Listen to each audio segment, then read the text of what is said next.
나무는 한 뿌리에서 자라나되 가지는 각자의 하늘을 향한다. 형제도 그렇다. 같은 부모에서 태어나되 결국 각자의 길을 걸어간다. 이것을 막으려 하는 것은 바람을 막으려는 것과 같다.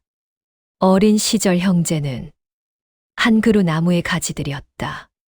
서로 맞닿아 있었다. 함께 바람에 흔들렸다. 서운하면 울었다. 화나면 주먹이 날아갔다. 미안하면 형의 옷자락을 잡았다. 다음 날이면 또 함께 놀았다. 모든 것이 빨랐다. 쌓이지 않았다. 하지만 나이가 들면서 가지는 뻗어나간다. 각자의 방향으로. 더 이상 맞닿지 않는다. 사이가 벌어진다. 처음에는 조금씩. 그러다 어느 날 보면 완전히 다른 곳을 향해 있다. 이것이 잘못된 것인가? 아니다. 나무가 자라는 법이다. 가지가 뻗는 법이다. 형제가 멀어지는 법이다. 정약용에게는 형이 둘 있었다. 정약전과 정약종. 세 형제는 마제말에서 함께 자랐으나 시간이 흐르며 서로 다른 운명에 휘말렸다. 정약전은 흑산도에 유배되어 바다에서 물고기를 연구하며 자산어보를 남겼다. 정약종은 천주교 신앙을 지키다 서울 서소문에서 참수당했다. 정약용은 강진했어. 18년의 유배를 견디며 목민심서를 완성했다. 같은 부모에서 태어났지만 그들의 삶은 마치 서로 다른 별처럼 멀어져 갔다. 정약용은 형들을 그리워했다. 처음에는 밤마다 서쪽 바다를 바라보며 형 정약전을 생각했다. 그리움의 편지를 썼다. 보낼 수 없는 편지를. 하지만 시간이 흘렀다. 그리움도 흐려졌다. 며칠에 한 번이 한 달에 한 번이 되고 한 달에 한 번이 1년에 한 번이 되었다. 어느 날 형 정약전이 세상을 떠났다는 소식이 왔다. 정약용은 멍하니 앉아 있었다. 이상했다. 눈물이 나지 않았다. 평생 그리워하던 형이 떠났는데 아무것도 느껴지지 않았다. 그제야 알았다. 형은 오늘 죽은 것이 아니었다. 이미 오래전에 자신의 마음속에서 죽어 있었다. 형제가 멀어지는 것을 이해하려 애쓰지 말라. 그보다는 받아들이는 것이 지혜다. 나무는 가지를 뻗으며 자라고 강물은 흘러가며 갈라진다. 형제도 마찬가지다. 어린 시절 한 방에서 잠들었던 이들이 어느새 서로 다른 하늘 아래에서 살아간다. 봄에 함께 피어난 꽃들이 가을이 되면 각자 다른 곳에 씨앗을 떨어뜨리듯 형제도 그렇게 흩어져 간다. 정약용은 유배지에서 이렇게 썼다. 젊을 때는 형제와 벗들이 삶의 전부였다. 하지만 세월이 지나면 각자의 길을 가게 된다. 형제도 그랬다. 어릴 때는 서로가 전부였다. 함께 놀고 함께 배우고 함께 꿈꾸었다. 그러나 나이가 들면서 각자의 가정을 꾸리고 각자의 일을 하게 되면서 자연스럽게 멀어진다. 이것은 잘못이 아니다. 성장의 과정이요. 인생의 이치다. 마치 한 그루 나무에서 자란 가지들이 각각 다른 방향으로 뻗어나가는 것처럼 형제도 성장하면서 서로 다른 방향을 향해 나아간다. 형제는 각자의 길을 간다. 20살 무렵에는 함께 꿈을 꾸었다. 같은 책을 읽고, 같은 음악을 듣고, 같은 미래를 이야기했다. 세상이 우리 것인 줄 알았다. 30이 넘으면 달라진다. 삶이 각자를 다른 방향으로 이끈다. 형은 형대로 짊어진 것이 있고, 동생은 동생대로 견뎌야 할 것이 있다. 아침 일찍 집을 나서 밤늦게 돌아온다. 주말에는 아이들을 돌본다. 쉴 틈이 없다. 형제 생각할 여유가 없다. 정약용의 형 정약종은 신앙을 위해 목숨을 바쳤고, 정약전은 학문에 파묻혀 살았으며, 정약용은 홀로 유배지에서 나라와 백성을 위한 개혁을 구상했다. 같은 부모에서 태어났지만 추구하는 가치가 달랐고 선택한 길이 달랐다. 각자의 길이 있고 각자의 운명이 있다. 이것이 자연스러운 일이다. 형제가 멀어지는 것을 슬퍼할 필요는 없다. 대신 그들이 각자의 길에서 행복하기를 바라라. 가끔 안부를 묻는 것으로 충분하다. 진정한 사랑은 상대방의 선택을 존중하는 것이다. 멀리서 바라보며 그들의 안녕을 빌어주는 것이 때로는 더 깊은 사랑이다. 매일 함께 있으면서 갈등하는 것보다 멀리 떨어져 있으면서도 서로를 걱정하는 것이 더 아름다운 관계일 수 있다. 시간이 만남을 빼앗는다. 아침 7시에 집을 나선다. 저녁 9시에 돌아온다. 주말에는 아이들 학원 데려다 주고 장을 보고 청소를 한다. 한 달이 지나간다. 1년이 지나간다. 그 사이 형제를 만날 시간이 어디 있는가? 내일 만나자던 약속. 하지만 내일이 오면 또 바쁘다. 다음 달로 미룬다. 다음 달이 오면 또 일이 생긴다. 내년으로 미룬다. 시간은 그렇게 흘러간다. 명절이 온다. 서로 생각한다. 연락해야 하나. 전화기를 든다. 번호를 누르려다 멈춘다. 바쁘겠지. 피곤하겠지. 내일 하자. 내일이 오면 또 미룬다. 명절이 지나간다. 연락하지 못한 것에 서운하다. 하지만 형제에게 말하지 않는다. 형제도 바빴을 거니까. 나도 바빴으니까. 이것이 변명이 된다. 이것이 습관이 된다. 정약용은 유배지에서 깨달았다. 혼자서는 아무것도 이룰 수 없다. 형제 간의 정도 두 사람이 함께 만들어가는 것이다. 한쪽만 매달린다면 그것은 건강한 관계가 아니다. 작은 서운함들이 쌓인다. 명절에 연락이 없던 것, 생일을 잊어버린 것, 어려울 때 외면당한 것, 아플 때 찾아오지 않은 것, 경조사를 무시한 것. 하나하나는 작다. 참을 만하다. 바빴겠지. 어쩔 수 없었겠지. 스스로를 달랜다. 이해하려고 애쓴다. 하지만 서운함이 쌓인다. 가슴 속 깊은 곳에. 처음에는 모래알처럼 작다. 하지만 쌓이고 쌓이면 단단하게 굳는다. 돌이 된다. 그 돌들이 강바닥에 쌓인다. 물기를 막는다. 감정이 흐르는 강을. 물은 돌 틈으로 간신히 스며든다. 하지만 돌이 더 쌓이면 물은 고인다. 썩는다. 마침내 마른다. 정약용은 형 정약종과의 마지막 밤을 기억했다. 서운한 말들이 목구멍까지 올라왔다. 왜 신앙을 선택하십니까? 가족은 어떻게 됩니까? 하지만 삼켰다. 형의 선택을 존중해야 한다고 생각했다. 참는 것이 미덕이라고 믿었다. 하지만 그것이 가장 큰 실수였다. 참다가 감정이 죽었다. 참다가 관계가 끝났다. 강물은 흘러야 한다.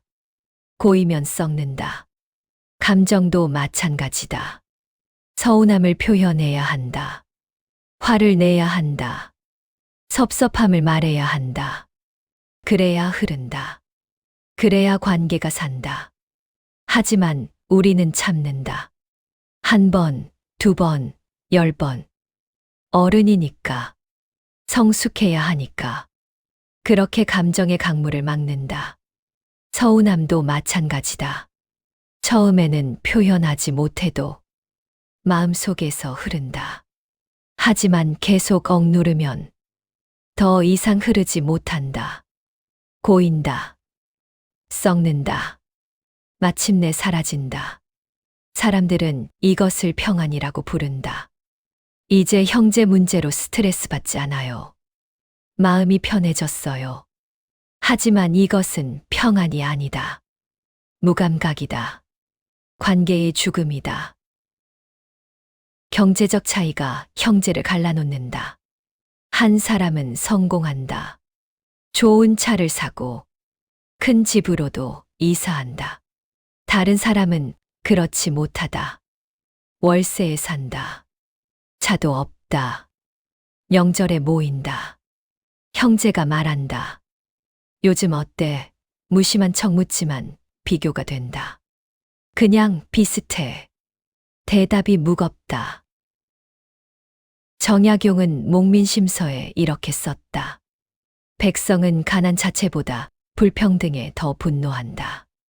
형제 사이도 마찬가지다. 각자 가정을 꾸리고 살아가야 하는 상황에서 돈은 생존과 직결되는 문제다. 형제 간의 정보다 가족의 생계가 우선일 수밖에 없다. 만나면 자꾸 비교가 된다. 성공한 쪽은 우월감을, 그렇지 못한 쪽은 열등감을 느낀다. 이런 감정이 쌓이면 만남이 불편해진다. 그래서 안 만나게 된다. 부모님이 살아계실 때는 형제가 모이는 이유가 있었다. 명절이면 한자리에 모였고 부모님 생신이면 함께 축하했다. 부모님이라는 구심점이 있었다. 하지만 부모님이 돌아가시면 모일 이유가 사라진다. 서로의 집을 오가며 만나는 것이 어색해진다. 각자의 가정이 우선이 되고 형제는 2차적인 관계가 된다. 결혼이 우선순위를 바꾼다. 배우자의 가족들과도 관계를 유지해야 하고 자녀들 교육에도 신경 써야 한다.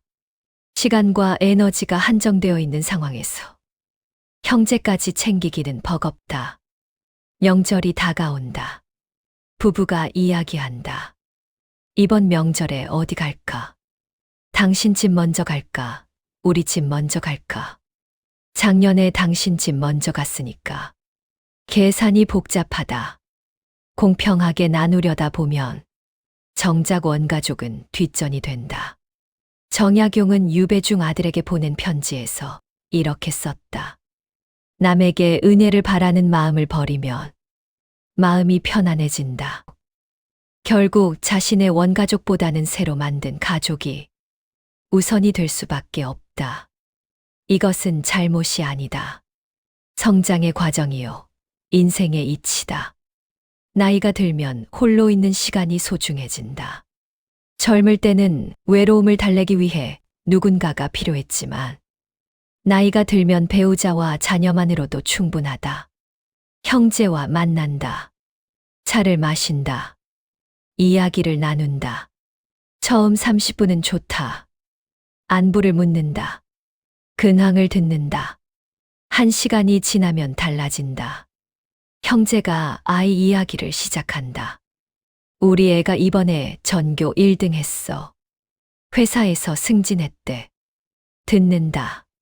고개를 끄덕인다. 하지만 속으로는 피곤하다. 2시간이 지나면 재산 이야기가 나온다. 요즘 집값이 얼마인지 알아? 주식 좀 하는데. 3시간이 지나면 다른 형제 평가가 시작된다. 막내는 요즘 뭐 하는지 모르겠어. 둘째는 맨날 바쁘다고만 하더라. 집에 돌아온다. 지쳤다. 다음에는 안 만나야지. 생각한다. 가치관이 다르면 대화가 어렵다. 어릴 때는 비슷했던 생각들이 나이가 들면서 완전히 달라진다. 정치 이야기를 한다. 형은 보수적이다. 동생은 진보적이다. 조금씩 말다툼이 생기기 시작한다. 목소리가 점점 높아진다. 종교 이야기를 한다. 형은 독실하다. 동생은 무신론자다. 형이 말한다. 교회 한번 나와봐. 동생이 대답한다. 난 관심 없어. 서로 불편하다. 정약용의 형 정약종이 천주교에 몰두하는 동안 정약용은 실용적인 개혁안을 연구했다. 같은 부모에서 태어났지만 추구하는 바가 달랐다. 정약종은 내세의 구원을 중시했고 정약용은 현세의 개혁을 중시했다. 둘 다 옳은 길이었지만 서로 다른 길이었다. 이런 차이를 인정하는 것이 성숙함이다. 각자의 신념이 있고 각자의 철학이 있다. 서로 다른 것을 틀렸다고 여기지 말고 그저 다르다고 받아들여라. 성격 차이도 시간이 지나면서 더욱 벌어진다. 어릴 때는 참고 넘겼던 것들이 나이가 들면서 참기 어려워진다. 형은 말이 많다. 계속 떠든다. 조용할 틈이 없다. 동생은 조용한 것을 좋아한다. 시끄러운 게 스트레스다. 형과 동생인 만난다. 형이 말을 시작한다. 동생은 듣는다. 30분, 1시간. 머리가 아프다. 집에 가고 싶다. 서로의 생활 방식, 대화 방식, 사고 방식이 점점 달라지면서 소통이 어려워진다. 하지만 형제라는 이유만으로 억지로 친밀함을 유지할 필요는 없다. 멀리서 바라보며 안녕을 빌어주는 것으로 충분하다. 억지로 친밀함을 만들지 마라. 형제라는 이름으로 억지 모임을 만들고 정기적으로 만나자고 약속하는 사람들이 있지만 그런 것들은 오래 가지 못한다. 만나고 싶을 때 만나고 연락하고 싶을 때 연락하는 것이 자연스럽다. 의무감으로 하는 만남은 진정한 만남이 아니다. 몇 번 모이다가 자연스럽게 흐지부지 된다. 억지로 만드는 관계는 억지로 끝나기 마련이다. 형제에게 무언가를 바라지 마라. 형제니까 당연히 도와줄 것이라는 기대. 형제니까 당연히 챙겨줄 것이라는 기대. 돈을 빌려달라고 한다. 망설인다. 빌려주면 안 갚을 것 같다. 하지만 거절하기도 어렵다. 형제니까 빌려준다. 몇 달이 지난다. 연락이 없다. 돈 언제 갚을 거야? 묻기 어렵다. 1년이 지난다. 아직도 안 갚는다. 서운하다. 화가 난다. 하지만 말하지 못한다. 형제 사이가 틀어질까 봐. 그렇게 또 참는다. 섭섭함과 화가 쌓인다. 정약용은 경세유표에서 이렇게 썼다. 기대하는 마음을 버리면 실망도 원망도 사라진다. 서로에게 짐이 되지 않는 것이 진정한 사랑이다. 연락하지 않는다고 해서 사랑하지 않는 것은 아니다. 만나지 않는다고 해서 그리워하지 않는 것도 아니다. 단지 각자의 방식으로 살아가고 있을 뿐이다. 서운함이 사라질 때 관계도 끝난다. 첫 번째 명절. 형제에게서 연락이 없다. 하루 종일 전화기만 쳐다본다. 혹시 놓쳤나 싶어서. 밤에도 확인한다. 없다. 잠이 오지 않는다. 왜 연락이 없을까? 나를 잊은 걸까? 가슴이 답답하다. 서운하다. 이것은 아직 사랑이 살아있다는 증거다. 아직 기대하고 있다는 뜻이다. 아직 형제가 마음속에 살아있다는 신호다. 1년 후 명절. 또 연락이 없다. 배우자가 묻는다. 형한테 전화 안 해? 아니, 형이 먼저 해야지. 배우자가 고개를 끄덕인다. 말이 없다. 이번에도 서운하다. 하지만 작년만큼은 아니다. 또 1년이 흐른다. 이제 서운하지도 않다. 배우자가 묻는다. 형한테 전화 안 해? 뭐하러? 대답이 차갑다. 그러다 어느 명절, 형제에게서 연락이 온다. 이상하다. 별로 기쁘지 않다. 아무 감정이 들지 않는다. 응, 잘 지내. 짧게 대답하고 끊는다. 이것을 평화라고 착각한다. 마음이 편해졌다고, 성숙해졌다고. 하지만 이것은 평화가 아니다. 무감각이다. 관계의 죽음이다. 무감각해진 후의 세상은 고요하다. 정약용은 형들에 대해 이렇게 기록했다. 감정이 사라지면 행동도 따라 사라진다. 마음이 먼저 죽으면 몸도 움직이지 않는다. 정약용은 유배에서 풀려나 고향으로 돌아왔다. 18년 만이었다. 형들은 이미 세상에 없었다. 조카들이 있었다. 다 자라 있었다.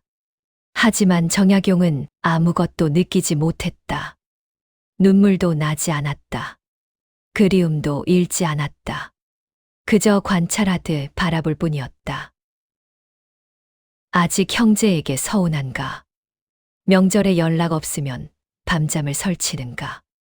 제사에 안 오면 화가 나는가? 경조사를 무시하면 섭섭한가?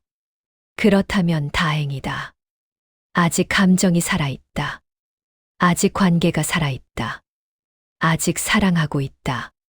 그 서운함을 소중히 여겨라. 그것이 살아있는 증거다. 억지로 삼키지 말라. 마음속에 차곡차곡 쌓아두지 말라. 형제에게 말하라. 서운했다고, 화났다고, 보고 싶다고, 사랑한다고. 하지만 아무것도 느껴지지 않는다면, 연락이 와도 안 와도 상관없다면, 형제가 무엇을 하든 무관심하다면, 그것은 이미 끝난 관계다. 정약용은 75세까지 살았다. 말년에 제자들에게 물었다. 인생에서 가장 후회되는 것이 무엇인지 아느냐고. 제자들이 대답했다. 유배 생활이 아니겠습니까?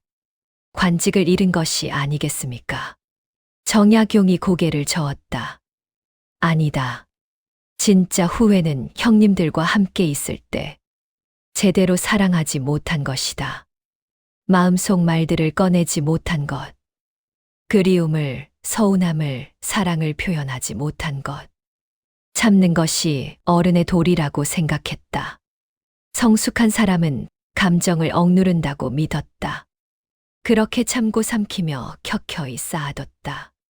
참다가 감정이 죽었다. 참다가 관계가 끝났다. 참다가 형들을 잃었다. 정약용은 임종 직전 말했다. 형님들과 함께할 수 있을 때 제대로 사랑하지 못했다. 이것이 가장 후회스럽다. 사랑하는 사람을 사랑할 수 있을 때 사랑하지 못한 것. 이것이 인생 최대의 후회였다. 우리에게는 아직 시간이 있다. 형제가 살아있다. 언제든 전화해 목소리를 들을 수 있고, 보고 싶으면 언제든 찾아갈 수 있다. 함께 웃으며 정답게 이야기를 나눌 수도 있다. 정약용은 그럴 수 없었다. 우리는 할 수 있다. 하지만 우리는 미룬다. 내일 하면 되니까.